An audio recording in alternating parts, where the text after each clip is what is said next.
Buenas noches a cada uno el día de hoy. Vamos a retomar el estudio del fin de los tiempos en la parte de los hechos relevantes en los tiempos de Dios. Es bien importante seguir avanzando. Ruego disculpas, el día de ayer tuvimos problemas con el internet y no pudimos concluirlo, nos quedamos a la mitad. Pero sé que con la ayuda de Dios vamos a poder hacerlo de mejor manera.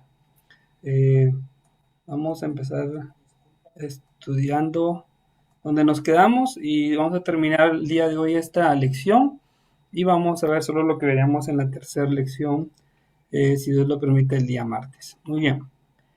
Hablando de los hechos relevantes, es importante tenerlos en mente porque nos van a servir como punto de referencia para entender el fin de los tiempos que estamos viviendo. Este fin de los tiempos, aunque no queramos, y como Cristo dijo, el principio de dolores ya empezó, y vamos a ver que esto se va a ir intensificando hasta que Cristo venga por su iglesia. Estoy completamente confiado que así será, pues el plan de Dios se está cumpliendo.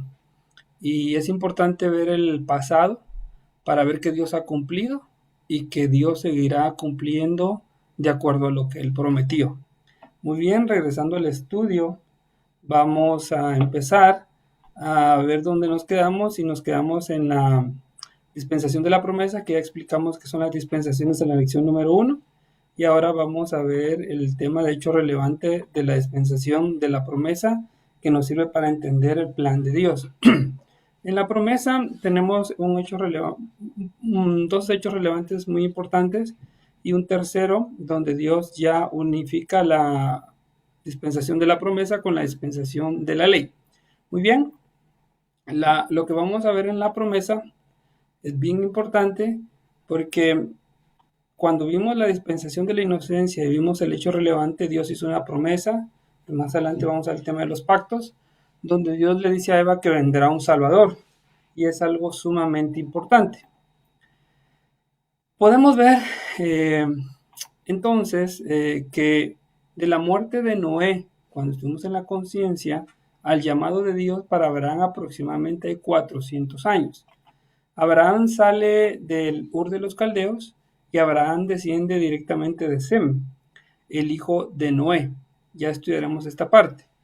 Encontramos que Abraham era un hombre que le cree a Dios, un hombre que acepta lo que Dios le dice y con una fe muy convincente accede a lo que Dios le dice, vete de tu tierra y tu parentela, y él simplemente ejecuta tal acción creyendo que Dios es real y creyendo que Dios va a cumplir lo que él ha dicho.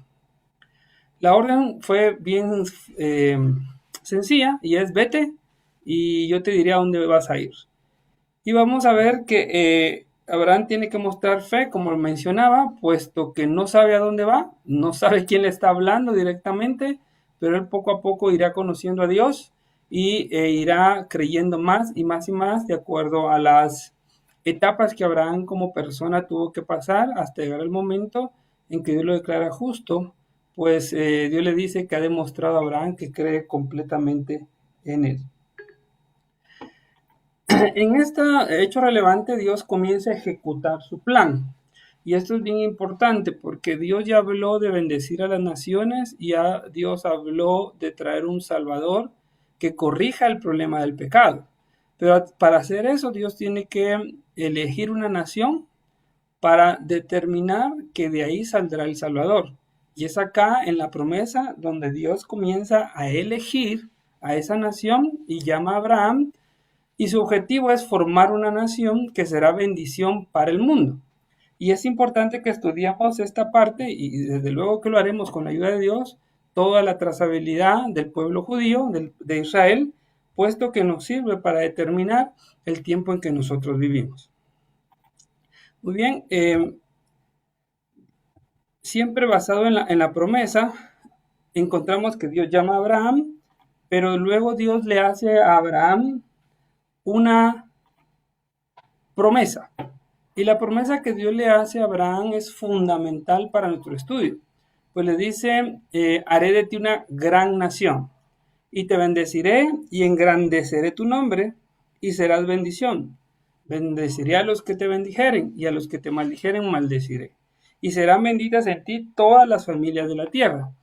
Esta promesa está fundamentada en el plan que Dios ya determinó desde Génesis 3:15 y elige a Abraham como la persona indicada para comenzar a formar esa nación y poder bendecirla. Esta promesa tiene múltiples componentes que son importantes. Incluye los descendientes, incluye algo sumamente que es muy determinante y es la protección divina que Abraham iba a tener por medio de Dios y a través de sus descendientes, los cuales iba a ser una bendición para ellos. Y hablando del hijo de Abraham, Isaac y el nieto Jacob fueron coherederos de la misma promesa. Es decir, esta promesa que Dios le hace a Abraham en esta dispensación, que valga la redundancia, por eso se llama la dispensación de la promesa, Isaac y Jacob son coherederos de la misma promesa. Al leer Génesis, ustedes se darán cuenta que Dios vuelve a repetir y a confirmar la misma promesa que le hace a Abraham, a Isaac y luego a Jacob. Muy bien, teniendo claridad de esto, vemos que Dios comienza a formar una nación y esta nación será llamada Israel. Encontramos en la parte de cuando llegamos con Jacob, que Dios le cambia el nombre a Jacob y se llama Israel. Y es Jacob el que con sus hijos, por el tema del hambre, llega a formar una nación con sus 12 hijos a través de José. Dios en su plan lo lleva a Egipto. Todos los hermanos y la familia de Jacob, como José, viven en Egipto un largo periodo y ahí se forma la nación. Y la Biblia dice que transcurrió mucho tiempo, la nación creció demasiado y llega un faraón desconocido y los aprisiona y los toma como esclavos. Ahora bien, este episodio Dios ya se lo había dicho a Abraham, que Israel pasaría 400 años en Egipto. Y es ahí donde completamente la nación de Israel se forma y llega a ser una nación grande. Como referencia, cuando la nación sale de Egipto, para terminar la promesa, salen aproximadamente 500,000 hombres y pareciera ser que hay algunos datos que no se cuentan a los niños. Entonces era una nación bastante grande. Entonces encontramos ya que desde que Dios, desde la inocencia, a través de Adán y Eva, prometió ese mediador que derrotaría al diablo y al pecado por completo, Dios no ha perdido su plan, su línea, y la lleva ya acá, llegando a Israel, formando la nación que es necesaria para que venga el Mesías. Y esa nación de Israel, usted la puede ver aquí desde la promesa, y al día de hoy Israel existe. Al día de hoy Israel es una nación bendecida por Dios, aunque vamos a estudiar más a detalle las condiciones que Él tiene hoy. Y vamos a ver que Israel es un hecho relevante para entender los tiempos de Dios y es un hecho relevante para entender que la palabra de Dios es real y que el mismo Dios es real y es ese Dios en el que nosotros creemos y confiamos hoy día. Muy bien, siguiendo la misma tónica, vemos que el pueblo judío, el pueblo de Israel, sale ya formado de la dispensación de la promesa y con ellos va a empezar la siguiente dispensación. Y es una dispensación específicamente con el pueblo judío. Y es aquí donde comenzamos a llegar a la dispensación de la ley. Y como hecho relevante, vamos a ver que dentro de la ley es que Jesús nace. No nace en la inocencia, ni en la conciencia, ni con el hermano, ni en la promesa, sino Jesucristo nace en la ley, en la dispensación de la ley. Es aquí donde la Biblia dice que cumplido el tiempo Jesús nació. Es aproximado el dato, pero es probable que desde Adán a Abraham hay 2000 años y dentro de Abraham a Jesús hay 2000 años. Son datos discutibles, pero son datos muy aproximados que pudieran encajar fácilmente. Muy bien, es un tema relevante. Ahora, ¿por qué el nacimiento de Jesús es relevante? Considero que han habido muchos hechos históricos fundamentales y relevantes en la historia del mundo, pero el hecho más relevante es que Jesucristo, nuestro Dios, hecho carne, haya venido a la tierra, haya puesto los pies en la tierra, haya vivido como nosotros, como un hombre común y corriente, Y a través de eso, Él vino a morir por nuestros pecados y darnos esa salvación que nosotros necesitamos hoy. Entonces, desde que Dios promete a Eva, a esta simiente, le encontramos el cumplimiento cuando Jesús nace y lo encontramos dentro de la dispensación de la ley. Es por eso que conforme avancemos en nuestros estudios, habrán algunas dispensaciones como la inocencia, la conciencia, el gobierno humano, que vamos a dejarlos por un lado temporalmente y después vamos a hacer alguna referencia a ellos, pero de ahí en adelante nos quedaremos con la promesa, la ley y la gracia para entender el fin de los tiempos, entender en qué momento estamos y hacia dónde vamos. Creo que es importante que la iglesia sepa y entienda hacia dónde vamos. Solo Dios nos puede salvar. Estamos en una etapa de mucha incertidumbre para muchos, pero creo en el nombre de Jesús que Dios tiene el control y nosotros tenemos que estar tranquilos, tomar las medidas necesarias, pero sabemos que su presencia está con nosotros y hemos decidido este estudio para poder aprovechar el tiempo, para poder ser reflexivos nosotros en nuestras condiciones y ver que el Dios que nosotros servimos ha cumplido su plan y lo seguirá cumpliendo de una forma precisa, de una forma en que nada pasará por alto y nosotros aún estamos en esta tierra. Y Jesús dijo: Padre, te pido por ellos que están en el mundo, guárdalos porque están en el mundo. Y yo creo esa palabra y creo que su misericordia, su bondad, su amor inmerecido y su amor eterno sigue manifestándose en nosotros. Por eso les animo a que nosotros tengamos fe, tengamos esperanza, puesto que Dios tiene el control. Entonces, volviendo al tema, uno de los hechos más relevantes de la historia de la humanidad es el nacimiento de Cristo Jesús. Tenemos que entender que Jesús, y es importante esa definición, nace a través de una concepción divina. Es decir, es el Espíritu Santo que obra en María y María queda embarazada por una concepción divina. Y es Jesucristo el que pasa todo este proceso. Y cuando nace, los ángeles dicen: os ha nacido hoy en la ciudad de David un Salvador que es Cristo el Señor. Imagínense usted la alegría que hubo en el cielo, y la Biblia dice que hubo mucha alegría, hubieron cánticos, y los ángeles dicen: os ha nacido en la ciudad de David el Salvador. ¿Qué Salvador? El que hacía casi 4000 años atrás Dios había prometido a Eva. Es el cumplimiento de la promesa que hacía 2000 años atrás a Abraham se le había hecho. Y serán benditas en tu simiente todas las naciones de la tierra. Entonces, ¿dónde está la bendición para las naciones? En Jesús, el Hijo de Dios. En el cielo dice la Biblia que hubo un gran gozo, había gloria a Dios en las alturas y en la tierra paz y buena voluntad para con los hombres. Fue un nacimiento importante, determinante para nuestro futuro y para ir entendiendo el orden de los tiempos.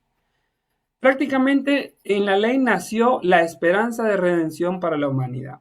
Esa redención que nosotros esperábamos, esa redención que no se podía cumplir de otra forma si no fuera que el Cordero de Dios, es decir, Cristo Jesús, viniera a este mundo, viviera entre nosotros, muriera en la cruz y resucitara al tercer día y esté a la diestra del Padre. Eso es lo que sustenta nuestra fe, eso es lo que sustenta nuestro evangelio, eso es lo que sustenta nuestra esperanza, que Jesús vino, que Jesús murió, que Jesús resucitó y, ojo, que Jesús volverá. Se hacía realidad entonces la promesa del Redentor, hecho muchos años atrás, como había dicho, y es un hecho relevante a la dispensación de la ley. Este hecho de por sí no era el único, sino que tenía que completarse. Y es que esa completud, la completitud de este tema es que Jesús no solo tenía que vivir en esta tierra, sino que Jesús tenía que ir a la cruz. Y es importante recalcar que no es que el diablo haya matado a Cristo. La Biblia dice que es Jesús el que puso su vida en propiciación por nuestros pecados. es Jesús quien voluntariamente vino a través de enviado por el Padre, porque dice la Biblia, porque de tal manera amó Dios al mundo, que ha dado a su único Hijo, para que todo aquel que en él crea no se pierda, mas tenga vida eterna. Entonces no es que el diablo haya ganado, no es que el diablo haya hecho ni llevado a la cruz, sino él entregó su vida por amor a nosotros, y él fue a la cruz para que nosotros alcanzáramos la salvación. Ahora, lo más terrible de la crucifixión de Jesús es que en toda la historia de la humanidad, él ha sido el único inocente de todo crimen o pecado que murió, y murió sin pecado por amor a nosotros. Ahora bien, no olvidemos que cada dispensación tiene un fin, y el fin es con un juicio. Y vemos acá que tocaba un juicio, pero la Biblia dice que por la muerte expiatoria de Cristo Jesús, él contuvo ese juicio de la ira de Dios en contra del mundo, y todo el peso de esos pecados y del juicio cayeron sobre él. Y esto es importante porque muriendo él por nuestros pecados, siendo él el Cordero de Dios, él permite que entremos a otra dispensación que se llama gracia. Pero bien, la sangre derramada de Jesús entonces hace posible el perdón de nuestros pecados.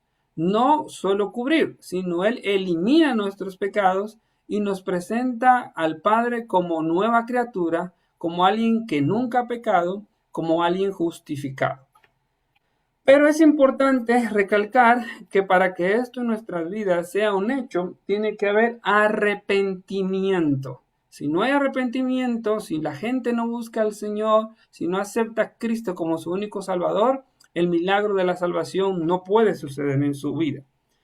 Entonces, es Jesucristo, dice la Biblia, quien es la propiciación por nuestros pecados, y no solamente por los nuestros, sino también por los de todo el mundo. Es decir, a partir de ahora, de este hecho relevante en la cruz, tenemos libre acceso al Padre, tenemos libertad de ir y pedir perdón por nuestros pecados y ser salvos por la sangre de Cristo Jesús, de nuestro bendito Cristo Jesús. Ahora bien, este hecho relevante en la ley tenía que cumplirse y culminarse, y eso da paso a la resurrección de Cristo. Jesús siempre que hablaba con sus discípulos y hablaba en sus mensajes, él hablaba de que él iba a padecer, él hablaba de que iba a morir, pero siempre añadía, y resucitaré y resucitará al tercer día. Ninguna religión, ningún hombre puede sustentar lo que Jesús hizo. Jesús dijo, yo voy a resucitar. Y hoy día, todos conocemos de Jesús, todos sabemos de Jesús, aunque hay religiones que lo demeritan, pero conocen de Jesús y sabemos que Jesús estuvo acá, sabemos que Él fue real, sabemos que Él murió. Lo que no quieren aceptar es que Él volverá. Y esta es la diferencia entre el cristianismo real que busca a Dios, en que acepta y cree que Jesús volverá. Esto hace que nosotros tengamos que tener un compromiso. Y es importante la resurrección, porque si Él no hubiera resucitado, nosotros no pudiéramos fundamentar nuestra fe en que Él volvería. Muy bien. Entonces hay un pasaje que Jesús confronta a los sacerdotes ya para morir y le dice, el sumo sacerdote le dice, te conjuro por el Dios viviente que nos digas si tú eres el Cristo, el Hijo de Dios. Y Jesús le respondió, tú lo has dicho. Y además os digo que desde ahora veréis al Hijo del Hombre sentado a la diestra del poder de Dios y viniendo en las nubes del cielo. Entonces Jesús da dos principios fundamentales para entender el fin de los tiempos. Ya voy a estar, dice Jesús, a la diestra del Padre y voy a volver. Está diciendo de una vez y le está diciendo directamente a estos sacerdotes que ellos lo verán y veremos más a detalle este episodio cuando estudiemos el libro de Apocalipsis. Entonces, quiero que tengas claro, Jesús está vivo. Jesús está a la diestra del Padre. Jesús está en mi corazón. Su presencia real a través del Espíritu Santo. No hay duda que Él es real. Es más real que yo, es más real que esta tecnología. La Biblia dice que por Él vivimos, por Él somos y por Él nos sustentamos. Iglesia, aunque pasemos lo que pasemos, nuestro amado Jesús nos sustenta, nos sostiene, nos llena de su presencia y nos permite seguir adelante. y Él está al pendiente de nosotros. Muy bien, hemos visto los hechos relevantes de la ley y vemos cómo la ley y la promesa se entrelazan. Vamos a ver algunos hechos relevantes de la gracia, no los vamos a ver todos ahora, porque los demás hechos relevantes los iremos viendo conforme avancemos y tengamos que estudiar un poco más a profundidad cada suceso de las dispensaciones. La estructura de este estudio es comenzar de lo macro, podríamos usar esta palabra desde las dispensaciones, ir bajando a los hechos relevantes, vamos a bajar al templo, vamos a bajar a ver los pactos y cada vez nos vamos a ir deteniendo más y ahondando más en cómo Dios ha revelado su plan y cómo llegará a ser el final. Muy bien, ya si se dan cuenta en el estudio ya tenemos más variantes o variables que nos van a servir, si me permiten tomar esta palabra, para entender el plan de Dios. Vimos primero solo las dispensaciones, pero aquí ya tenemos más variables. Tenemos la promesa de un Salvador, tenemos el cumplimiento de que el Salvador vino, tenemos a un pueblo llamado Israel, tenemos a una nueva dispensación que se llama la gracia. Y es acá donde ustedes, como yo, sabemos que nosotros estamos viviendo el tiempo de la gracia. Pero Jesús, porque vamos a estudiarlo, cuando estuvo aquí antes de morir, nos dijo cuáles eran las señales en la gracia que nos iban a decir cuándo la gracia iba a terminar, cómo iba a terminar, iba a ser directamente con intervención de Él. Pero lo veremos más adelante, pero lo que yo quiero es que usted no solamente se emocione, sino se llene de gratitud al estudiar esto y a entenderlo. Y si tiene preguntas, como les he dicho, con gusto podemos responderlas y pueden ver y repetir estos videos para que ustedes estén repasando. Muy bien, veamos los hechos relevantes de la gracia que en este momento son importantes revisar. No los estamos estudiando a fondo, pero sí vamos a verlos más adelante. Insisto, revise las presentaciones, insisto, revise los videos, porque poco a poco pareciera que se nos va a complicar y tenemos que estar regresando y viendo detalles para entender lo que está sucediendo, y considero que con la ayuda de Dios vamos a entender todo esto y usted va a entender todo el plan de Dios y va a comprender que es importante buscar de Dios y alertar a otros porque Cristo pronto viene. Muy bien, ¿qué podemos ver de hechos relevantes en este momento del estudio fundamentales? ¿Dónde es donde empieza la iglesia de Cristo? Muy bien, la iglesia de Cristo empieza terminando la ley y empezando la gracia como tal, puesto que Jesús le dice a sus discípulos, no se vayan a ir de Jerusalén hasta que el poder del Espíritu Santo los ha investido, es decir, hasta que el Consolador venga.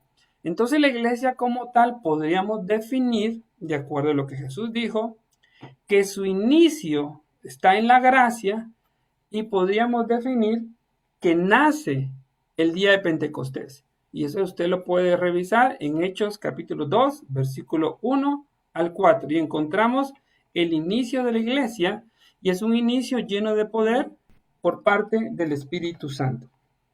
Muy bien.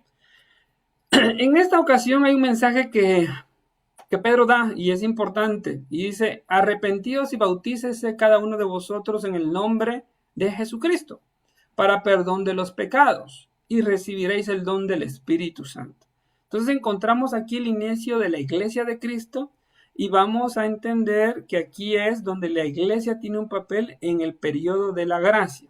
Si usted, vamos a dar un detalle importante para que usted lleve, digamos, como decimos nosotros, el hilo completo del estudio. Entonces podríamos decir que la iglesia era una comunidad de creyentes que con libertad amaban la palabra de Dios y estaban dedicados a la enseñanza de los apóstoles. Es ahí donde empieza la iglesia con poder. El Espíritu Santo no solo había sido enviado a la tierra, sino que además actuaba en su pueblo y a través de a través de la iglesia, demostrando su poder. Pero siempre el Espíritu Santo, y recalco esto, obró a través de la iglesia para glorificar a Cristo. Nunca ha obrado el Espíritu Santo para glorificar al hombre y que Él se dé los aplausos y se dé la gloria.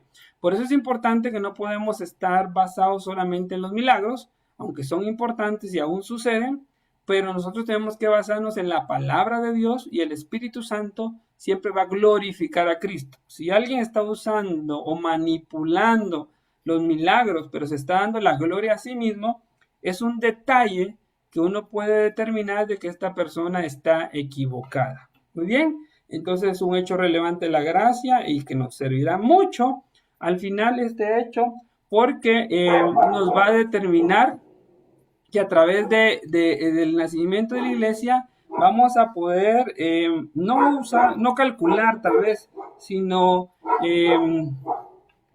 que nosotros podamos determinar que las señales que estamos viendo puedan decirnos que realmente estamos por terminar un periodo que es la gracia.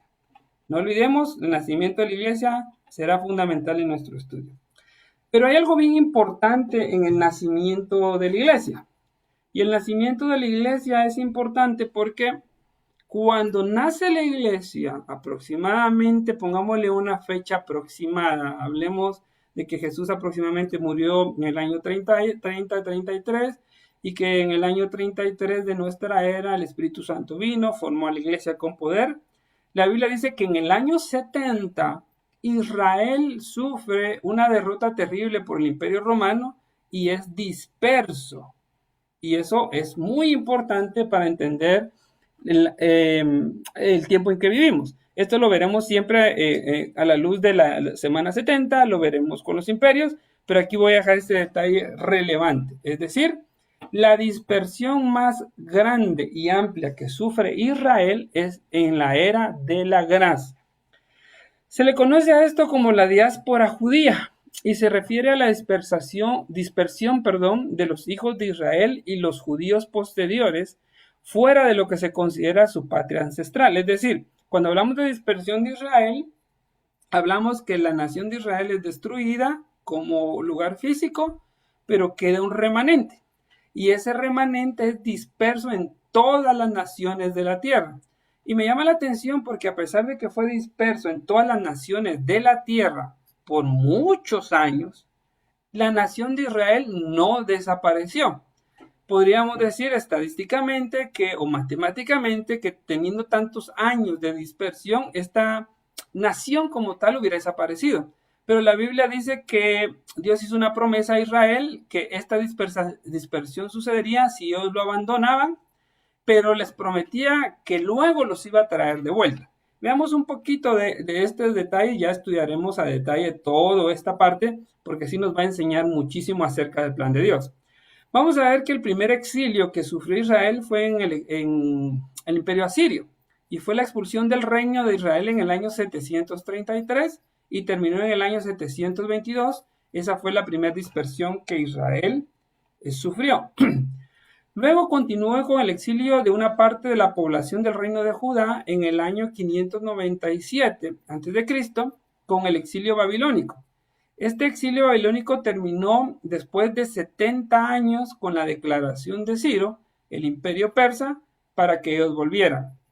Créame, vamos a ver con la ayuda de Dios, si Cristo no ha venido, vamos a ver todo este detalle que le estoy dando aquí condensado en el estudio de los imperios y del libro de Daniel, porque vamos a estudiar Daniel y es importante conocerlo bien, entenderlo bien, porque entender Daniel es fundamental para entender Apocalipsis. Créame, lo vamos a entender bien.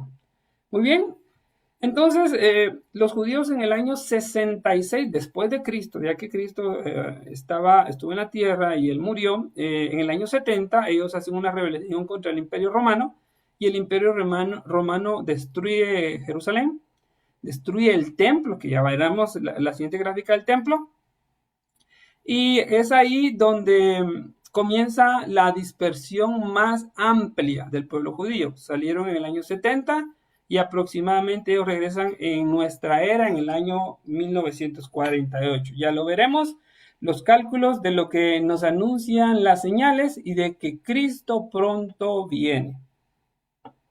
Muy bien, en nuestra era de la gracia vimos cómo la iglesia nace, vimos cómo Israel sale disperso, y en nuestra era, y somos la generación, eso es importante, que ha visto o sabe que Israel regresó.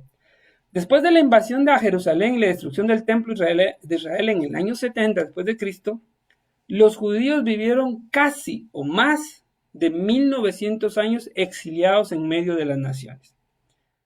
E Israel milagrosamente no fue destruida.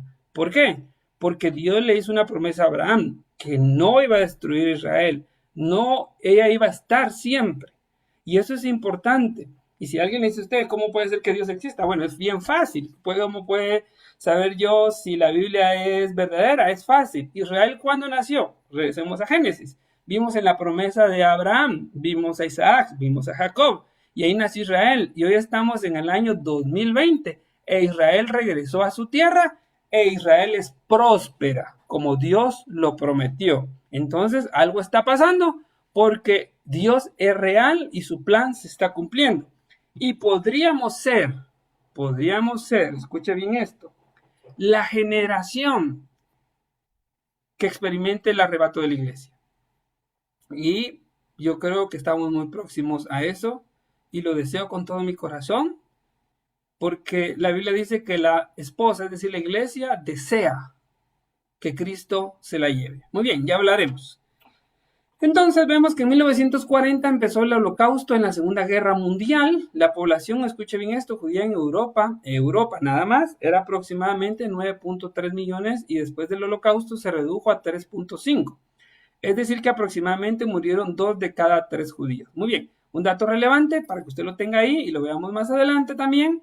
Vamos a ver que previo a que Israel regrese siempre de una dispersión, el diablo intenta borrar a Israel. Lo hizo con Esther, cuando ya Israel estaba regresando después de la dispersión de los 70 años, y lo hace aquí nuevamente el diablo a través de Alemania y Hitler, tratar de destruirla por completo previo a que regrese. Pero Dios vuelve a intervenir e Israel resurge de las cenizas y es hoy una nación. Entonces, el 14 de mayo de 1948, los judíos, milagrosamente y prácticamente levantados de la ceniza, proclaman su independencia llamándose como nación, ¿qué creen? Israel. Es decir, una nación que hacía ya casi 4,000 años había sido formado por Dios y aún hoy está en pie. Muy bien, hemos estudiado la gráfica de los hechos relevantes en el orden de los tiempos. Seguramente alguien me puede decir, mira hermano, hay muchos más hechos. Sí, hay muchos más hechos muy importantes, pero los que estamos colocando acá son los que nos permiten poder entender el orden de los tiempos, el plan de Dios, a dónde vamos situados, a dónde va esto que está sucediendo y cuándo Cristo va a venir, que considero que va a ser muy pronto. Muy bien. Vamos a ver solo una pequeña introducción de qué será el próximo estudio que nos toca, que sería la lección 3. Y la lección 3 vamos a trabajar el siguiente diagrama, que es los pactos y promesas. Y acá les voy a dejar, solo para que veamos una pequeña introducción, qué es lo que vamos a estudiar la próxima semana. Y si Dios nos lo permite, será el próximo martes a las 7 de la noche. Vamos a estudiar los pactos y promesas en el orden de los tiempos. ¿Por qué tenemos que estudiar esto? Porque los pactos y promesas nos van a poder mostrar el plan de Dios. Es decir, es a través de los pactos y promesas donde vamos a ver cómo Dios va ejecutando también su plan. Y después de esta lección 3, vamos a hacer una lección donde vamos a hacer un compendio de las 3 primeras lecciones para que usted vea en resumen las dispensaciones, las promesas y los pactos, como también los hechos relevantes, y le vamos a dar con la ayuda de Dios un panorama general de cómo se comporta cada etapa para que usted y yo podamos entender en qué tiempo vivimos. Deseo en el nombre de Jesús que Dios los bendiga, que Dios los guarde. Sigamos teniendo mucho cuidado. Vamos a orar y no olvidar que también quiero hacer una invitación de que si alguien ve este video y no ha aceptado a Cristo en su corazón, quiero decirle que es sumamente importante creer en nuestro Salvador, el Señor Jesucristo, aceptarlo en nuestro corazón, pedirle perdón por nuestros pecados y ser una nueva criatura. De todo esto que vamos a estudiar, el único medio de salvación de lo que viene es Jesús. El único que nos puede librar de lo que viene del día de la ira y que lo estudiaremos con la ayuda de Dios es Jesucristo. La Biblia dice que no hay otro mediador entre Dios y los hombres, sino Jesucristo. Si quiere aceptar a Cristo, hágalo ahí donde esté cuando vea el video, pídale el perdón de sus pecados, diga, Señor, yo creo que tú viniste, yo creo que moriste por mis pecados, yo creo que resucitaste, te acepto en mi corazón y quiero ser una nueva criatura y permite que tu Espíritu Santo viva en mí y quiero servirte para siempre. Gracias. Padre, en el nombre de Jesús, muchas gracias por este momento. Muchas gracias por este tiempo que nos has dado. Hoy hemos podido concluir esta lección. Te rogamos, Señor, en el nombre de Jesús, que sea de bendición. En ningún momento esto tiene un fin económico ni lucro, tú lo sabes, sino mi deseo y como congregación de Luz en tu Camino es que los hermanos conozcan y sepan en qué tiempo vivimos y sepan, Señor, que tú eres real y que tú estás con nosotros. Te amamos muchísimo. Guárdanos en el nombre de Jesús. Amén. Algo más que les quería recomendar es compartan los videos. Es importante que la gente lo conozca. Quedará en el recuerdo cuando Cristo venga de que la palabra fue predicada y estará ahí. Que Dios los bendiga nuevamente, los guarde. Y si Cristo nos lo permite y si Cristo no ha venido, nos vemos más bien y oímos el próximo martes a las 6 de la tarde. Que Dios